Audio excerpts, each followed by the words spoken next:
You're very welcome to another one of our sports focused sessions during this, our look forward to the Tokyo 2020, 2021 games now. These are the original dates for the games. We should be in Tokyo competing, but unfortunately we're not. We're talking on Zoom. But I am delighted that we've been joined by two fantastic sportsmen. First is Colin Judge, who is uh, one of the best table tennis players in Europe, certainly in the world as well. And also Philip Eaglesham, who's one of the best shooters in the world and a man who has achieved a qualifying slot in his sport for Ireland already. And that was pre-lockdown. So you're both very welcome, gentlemen. Thank Uh, you. Colin, I'm gonna start with you. We've spoken to you a couple of times throughout the year. Uh, you were back training. You were in the Sport Ireland Institute, or sorry, the Sport Ireland Indoor Arena, doing some training there. That was several weeks ago. So how is the training going? Are you still you're back in your own home base, I believe, again? Are you? Yeah. My routine is pretty much as it was now. I've been training more or less full time. I've been back in the gym. I've been back swimming. I feel like I've made a lot of progress the last few months. I feel like I used the time quite well over lockdown to, I looked at things that I never really looked at before. Things like video analysis. Spend a lot of time on my service, which is something I kind of don't like doing very much, but kind of it was the only thing that I could do during lockdown. So I've gotten very good at it in the last while. So that those have been two big pluses and two things that I've brought into my training now that I'm back to normal. It's a And I think table tennis is a very technical sport, Colin. So what have you learned from those video analysis pieces you've been doing? yeah, it's hugely technical. That's what I was just going to say there. Like, and it's, I think as athletes, or certainly myself anyway, sometimes we can go through the motions a little bit and just kind of, put in the hours and work hard, but kind of maybe not think too much about what we're doing all the time, and been mindful of, different ways of doing things, better ways of doing things. And that's something that I've really looked at over lockdown. So my coach and I sat down and we had all my matches recorded, and I'd watched an awful lot of them myself, but when we watched them together, I think we've probably Gav more than me. He kind of saw a lot of things that I didn't, and it's been hugely beneficial just from my opponents. Obviously, a lot of the guys that I play and I'm in direct competition with for Tokyo, they're going to be the same people that I was competing with this year. So it's good to know a little bit more about them, but also from my own point of view, I can see what I'm doing wrong and how to correct it. So that's been a big plus. And then your serve is the most important shot in table tennis, and it's something that you need to practice on your own a lot. You need to dedicate, I think, for me anyway, half an hour nearly every day to service, and that's not something that I was doing when I was competing. And I would have been playing a lot of matches, doing a lot of drills because that's what I like doing, but sometimes it's the thing that you don't like doing that are actually an awful lot more beneficial. And that's something that I've definitely realized over the last few months. The Irish rugby team, when Joe Schmidt was the manager, they often had, or, there are stories about these incredible video analysis sessions where players really feared them. Did you have something similar going through this video analysis with your coach Gavin? Yeah, well, I think I can be very negative sometimes, and think that I just played absolutely terrible, and not see the positives of, say, we were looking at the Spanish Open, which I was a little bit disappointed. That was the last tournament that I played, and then I knew I did very well in the Polish Open, because I won the two gold medals. But I was looking at the Spanish Open, thinking that, like, oh, there's nothing to take from this. I played so bad. I didn't do anything that I wanted to do. But there's always positives to take out. There's things that I did right, and then obviously, I lost some matches, and there's definitely things that I did wrong and things that I can improve on. So I suppose I kind of had a bit more of a balanced view after seeing. One thing that I realized is that, like, okay, when you're in the moment, you don't really remember a lot of what's happened. You think that you do, but there's, I don't know, so much happens in a 40-minute match or whatever, and you forget about most of it. And that's not a mistake that I'm going to make again. I'm going to have all my matches recorded, so I'm going to watch them and go through them with a fine tooth comb, because there's so much information there and so much things that you can find to work on. And I think that's probably the best way for me to improve, definitely at the moment anyway. Philip, shooting, or like we talk about Colin's sport being very technical. Shooting, I would imagine, is even a higher level of technical proficiency necessary to be at the top of that sport. Yeah, I think I've learned more about shooting since I left the military than I ever really knew in the military, that side of things. So there's a big difference to shooting in the military and your adrenaline coming up and you're hitting a target that's quite large, down to precision target shooting. So it's been quite a journey to learn the technical side of shooting, the learn about yourself. Like Colin said, I'd be very similar, and I'd take away from stuff that I didn't do very well there, and I'd get angry with myself. And I think in sports where you're on your own and it's all about you sort of beating yourself. A lot of the times, like shooting is, no one can beat me but me in a competition.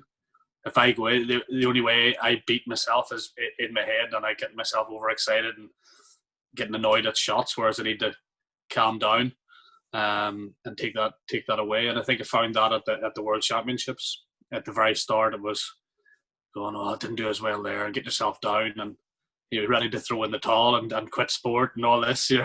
And then a day later, you're sitting on the podium in the World Championships going, and it wasn't just as bad as I thought yesterday. But it's that sort of up and downs of sport, isn't it? Was there a point during those? So you finished second in that World Championships, is that right? There should have been third. Yeah. So was there a point during that competition that you kind of went, actually everything feels good here, and I feel like I'm in a good rhythm? Like, was there a moment that it just changed to go to that positive mindset? I think in that discipline, so that discipline's R9, which is 50 meter for my category, and it hasn't been in the Paralympics before. This will be the first time it's actually in the Paralympics. I've only had one real World Championships where I was at beforehand with it. So it's something I enjoy a lot more, because you have to take in a lot more. There's the wind factor and the distance and things like that. But I always knew coming up to it that I had a chance of becoming world champion. And I think I was more disappointed. And I was just supposed to see the pictures and all at the end, I don't look very happy. And that's because as much as I was happy at qualifying, I went in it to become world champion, not just to qualify. And that's my aim now, is to be that first Paralympic champion in that discipline in my category and for Ireland. So, and everything you've said there sounds just like such a typical athlete, is that despite that strong performance, you still don't seem happy with it. You see, and it is a trademark that maybe athletes do have, is that pursuit of perfection. Is that something that you have? I think you have to. You have to. It's all about beating yourself a lot of the times, and if you were happy coming last or third, or what's the point in being there? You're there to be the best. We take it up to be the best. You don't take it up and go, I'm just happy doing it. If you want to take in that elite level, then you become surmised within that sort of development to get to that position. But even when you get there, it's even more difficult to stay there. The last Paralympics, I was 30th. And I use it more of a story to tell people. I went from 30th to third in the world in the space of 3 years, just with commitment and drive and wanting to do it. Yeah, an element of I suppose talent, but it's all the support that you get that gets to there, and that drive. And if you stick at it, then anyone can do it. Colin, so we've talked about your training during lockdown and your video analysis pieces with your coach Gavin, but looking forward now, you're back looking at getting back out there. So you have plans to move to one of the green list countries for the next while. Can you tell us about those? Yes, yeah. I'm looking forward to going back to Slovakia next week.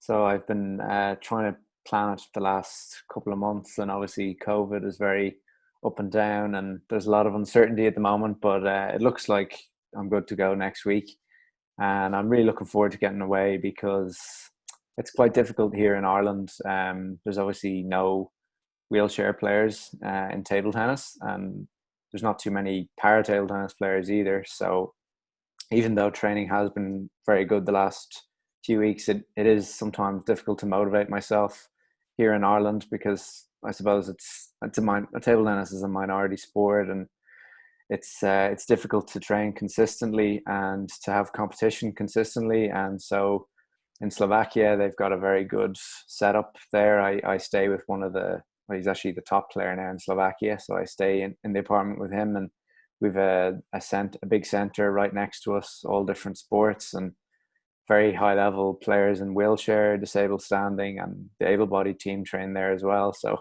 you can pretty much go there at any time, and you can be guaranteed that there's going to be good players practicing there. And also there's a lot more competition in Slovakia. So obviously there's not very many events happening in Ireland at the moment. I've actually the Irish Nationals this weekend, so I am looking forward to that, and I'm lucky that I get to play that before I go.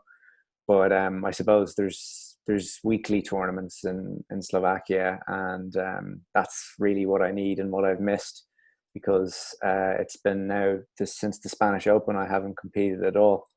And I think we can all train as much as we want, but I think there's always going to be a big difference between training and competition. So I'm keen to get back competing, because that's probably what I love doing the most, and that's why we put in all the hours, I suppose, is to see where we're at. And I think it's very hard to say how much you've improved until you do it. You do it at the top level and on the competition when it actually counts, I think. So yeah, really looking forward to it from that point of view. And obviously a change of scene. I've been happy to be back with my family and stuff the last 6 months, and I love Ireland, and I always miss it when I go away, and I'm always very happy when I come back. But it is nice to be in a different environment with a lot of players that are, I suppose, around the same road as I am. So you've been training for the last few months. Have you been training against other people? Have you been playing against other people? You mentioned you have the Nationals this weekend. Have you had other competitions?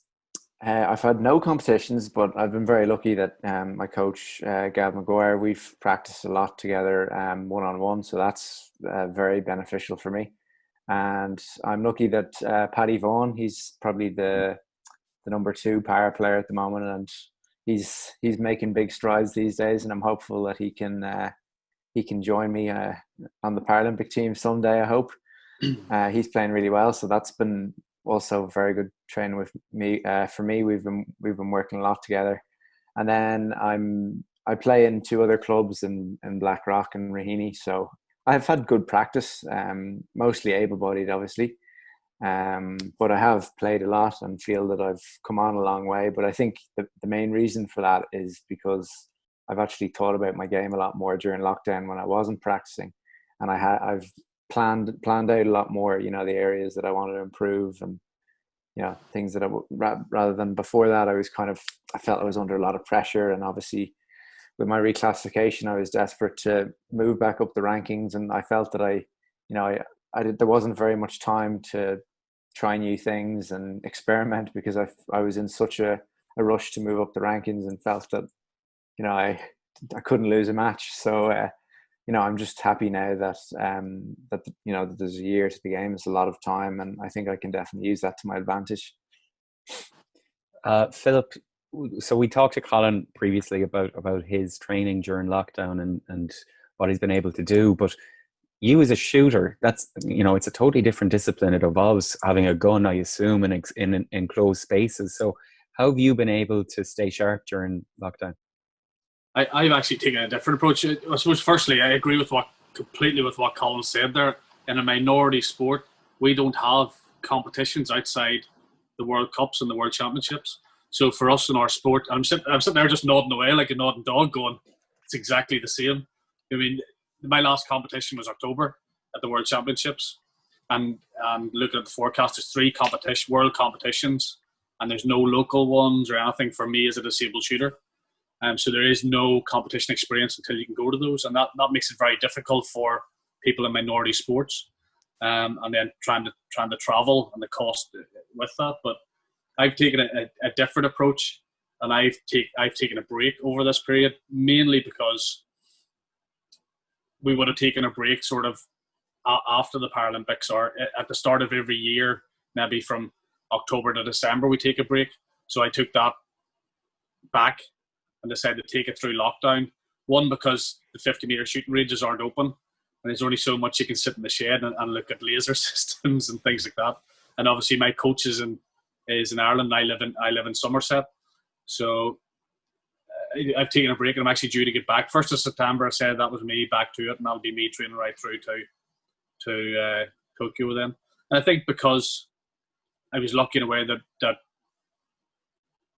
we've got that slot for Ireland, it took a bit of the pressure off, and then took a bit of the pressure off me to train. But sometimes taking a break and reflecting on everything is just as good. And are you looking forward now to getting back on actually in just a few days' time to getting back to training? I am, yeah. It's getting that hunger back, having that break, and then really going, I actually miss it now. And it's great when the weather was there and stuff like that, and you could sit outside and you'd be thinking about it and going, we get back to it soon. But for me, I'm a driven person. I have to have a goal to aim for, and to look at the start of the lockdown and go, well, there's no Paralympics. We don't know what's happening. Are we going to have competitions? Where do I go? I mean, just time and effort. I've got a wheelchair business that I'm trying to start up and things like that we need to get going and try and put the time in the right places, so then you can then focus fully when it comes to it. So yeah, I am looking forward to get back to it now. I know the 50-metre ranges here are opening soon, which I'll enjoy getting back to that. But I think our next competition is not till March next year, if that. So yeah. So you have a long lead in. Whatever happens, really, you have a lot of a big training block that you can do in one go. Yeah, I mean, I need to break it into maybe 6 week blocks, and then have a week off, sort of that way. But a lot of our stuff would then, to do 50-metre and do that properly, would need to go abroad, and at the minute that's not really a viable option for the countries that we need to go to. Really, to do 50-metre and learn as much out of it as possible, you need somewhere that's got a good sort of climate. So then you're not freezing, because if you're freezing and sitting on a range, you're not learning anything. Mm-hmm. So it's better when it's just a wee bit warmer, and you can pick up bits and pieces here. But as Colin said earlier, I could do an hour's training today, and that would be more valuable than doing a week's worth of something where I'm not actually learning. So it's all about the quality of training rather than the amount of training. You mentioned a laser target. How does that work? Yeah, so we have a laser system that goes on the end of the rifle, and that feeds back information to the coach and feeds back all the bad habits and things like that. So it's not the best for me sometimes. But sometimes when you can overuse that and overanalyze, and then you make things worse. So using it as a tool to improve in certain areas rather than using it as a tool to every day. And there's nothing better than actually shooting matches and against people, really.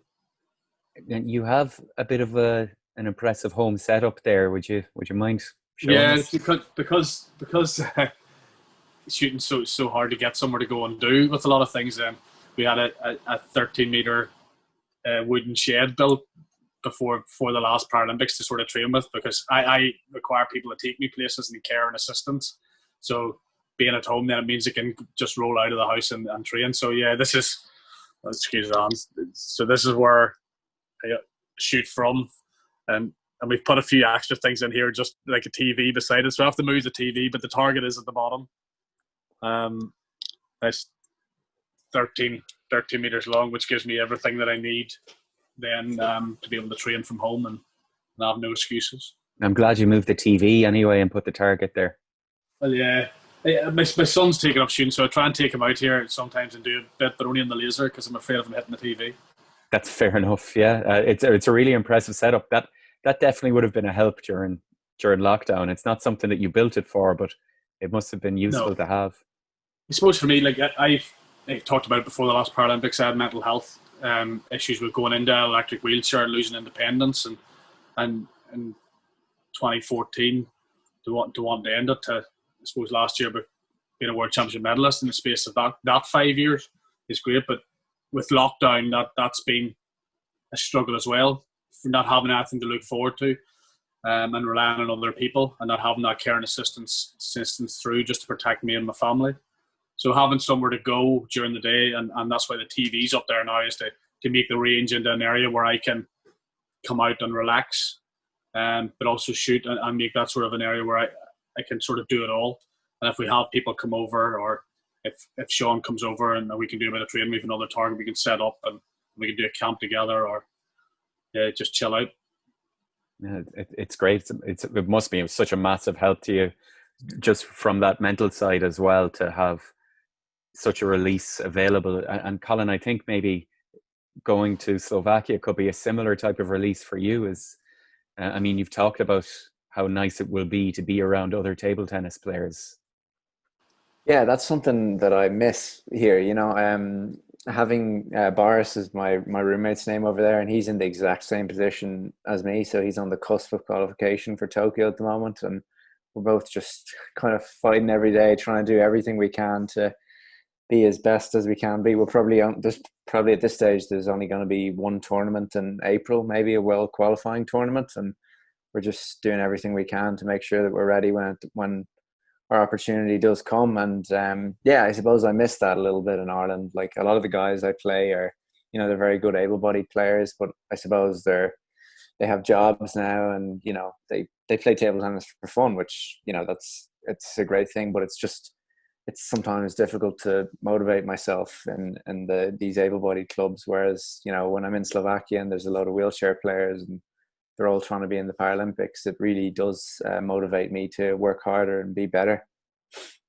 You, Colin, have also, from just looking at your social media and speaking to you previously, you've started to go into another side to expand yourself, doing some motivational speaking. How's that going?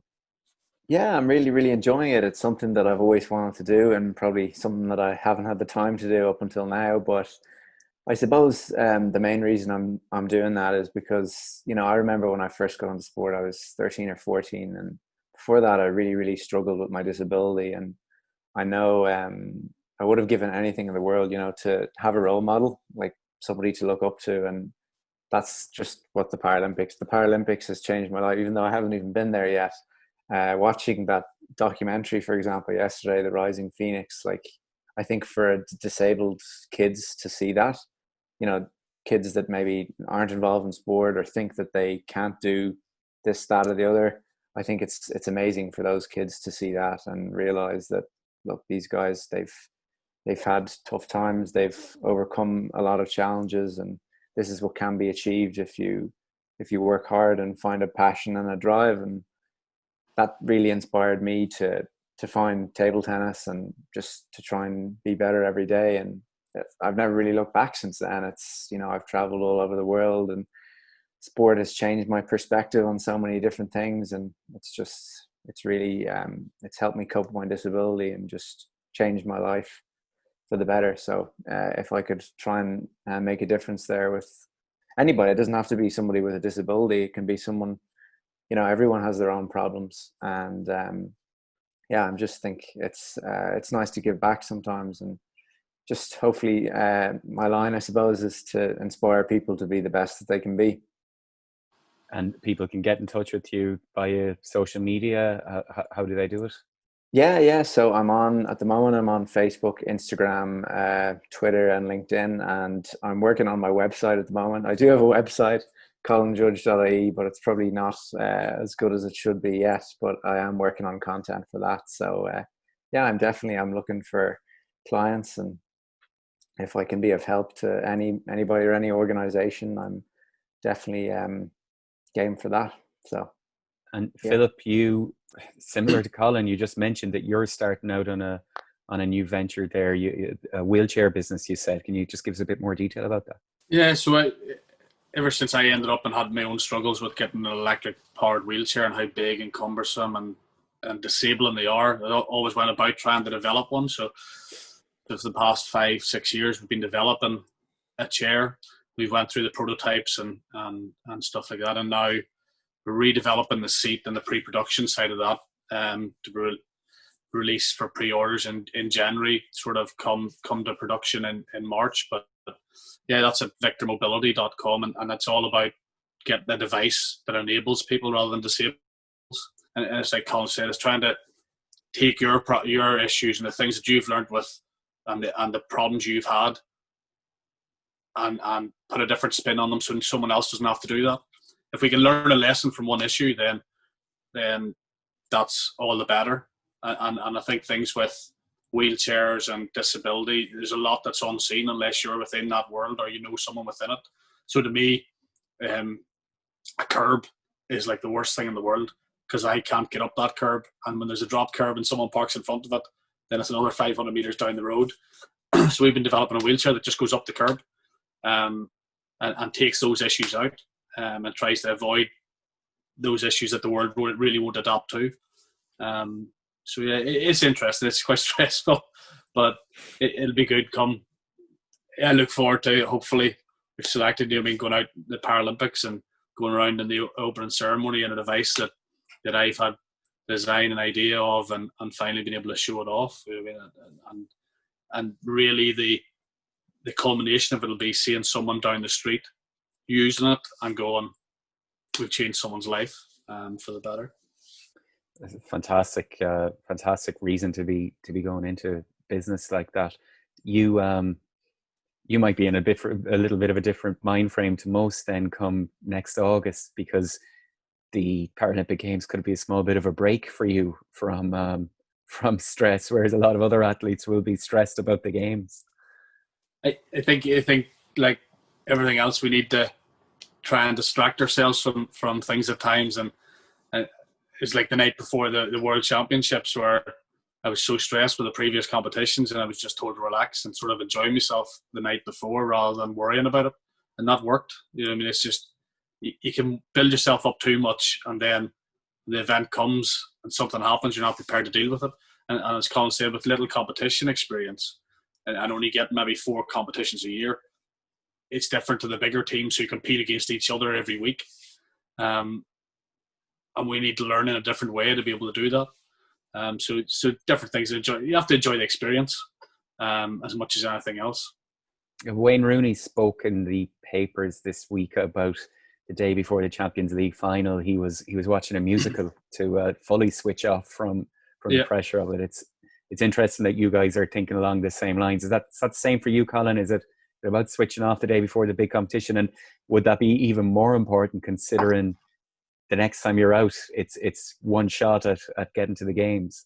Yeah, no, I think that's a hugely important point that Philip's made. And obviously I haven't been to the Paralympics yet, but I have played in European Championships and World Championships, and I've definitely made mistakes along the way. Like sometimes I felt so tight, I just couldn't even hold my racket. And it's not something that I ever thought would be an issue because I'm not so nervous when I'm competing in Ireland. I'm never so nervous. I suppose I don't have a lot to lose a lot of the time in Ireland, but when you're on that big stage and you're so desperate to prove yourself, you can just, I think my biggest mistake, I'm so afraid to make mistakes. And, when I start thinking about that, I start to make so many mistakes.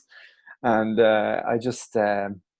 it's something that I've really learned. I've been lucky now. I've played, even though I haven't been to Paralympics, I've played a lot of big events. And I just try and, like Philip said, I just try and take it, have chats with a few people. Obviously I take half an hour, 45 minutes before the big match to be on my own, do my routine, listen to some music and think about what my plan is. But before that, there's nothing to be gained from thinking about what might happen or stressing about what could happen. I think you have to just be able to switch off, relax, have a rest in the middle of the day. Some of these competition days are really, really long, and the night before I just try and read my book, watch something, get a good night's sleep. And those things are they're underestimated. They're incredibly important. And I know a lot of people say that you can get by on adrenaline, but think preparation is key. And, you know, if I do make it to the games next year, I'm definitely going to make time to relax and just hopefully switch off. And I think just kind of reduce the importance of the event. Kind of don't think about it as like the be all and end all. And it's just like any other day. You just go out there and play how you practice, and hope that, you know, your preparation has been good enough. And, you know, I suppose the classification has taught me kind of not to measure myself against others, and just measure myself against myself, really. And so then I just try and be better than I was yesterday or last week or last month or the last time I competed. And I think that's helped hugely to take the pressure off me, because when I compare myself to others, it's not a very healthy, not a very thing. I didn't enjoy that when table tennis when I did that. And I think that's been one big plus of my reclassification, is that I've just saw it as kind of a journey. I've tried to enjoy it a little bit more, and a challenge, and just to try and be better every day. And I know if I keep doing that, it's the best I can do. Is that a similar approach for you, Philip? Because, I mean, look, I've never been on a shooting range in any way, but I would imagine that the slightest movement or stir or anything that breaks your normal routine would be huge when you're, you know, 50 meters away from your target. Is it really important for you to concentrate on the routine and to be as relaxed as possible in the way that we've been discussing? Yeah, it's all about process and sticking to those, what you've been doing, and not just changing something at the last minute because you've seen someone else do something. Because there's always mind games played by everyone else on the field, and they'll put a new bit in their equipment on, or they'll do this or do that, and I'll just go, oh, what's that? And if you start getting into that, then you start talking yourself out of stuff. But with shooting, I mean, you can look at someone's score. If there's two relays, if there's one relay like Rio was, it was one relay and everyone's shooting at the same time, and the highest 8 scores go through to the final. I mean, no one else can actually beat me than me, and it's remembering that, and that's very hard to remember sometimes when you're looking at a score going, oh, that was 630. I need to get at least 630. Well, actually, you don't. You need to do your best, and it'll happen. But you only get that again with experience. But yeah, it's shooting. I'm very lucky with shooting because it's the most disabled friendly sport there is. It's adaptable to anyone. It's just not accessible to everyone as it is. But a lot of things that Colin's been saying, it just mirrors straight over. It really does. Guys, it's been really, really good talking to you. It's been a fascinating conversation. We could talk for another hour. But Philip, I'd like to wish you the best of luck going back to training. And Colin, I hope it all goes well at the Nationals this weekend, and safe travels to Slovakia. Thank you, Derek. I appreciate that. And it was nice to meet you, Philip. I hopefully see you in person some stage soon. Definitely. It was lovely to meet you both. Thanks very much. Keep Good working. luck. Thanks.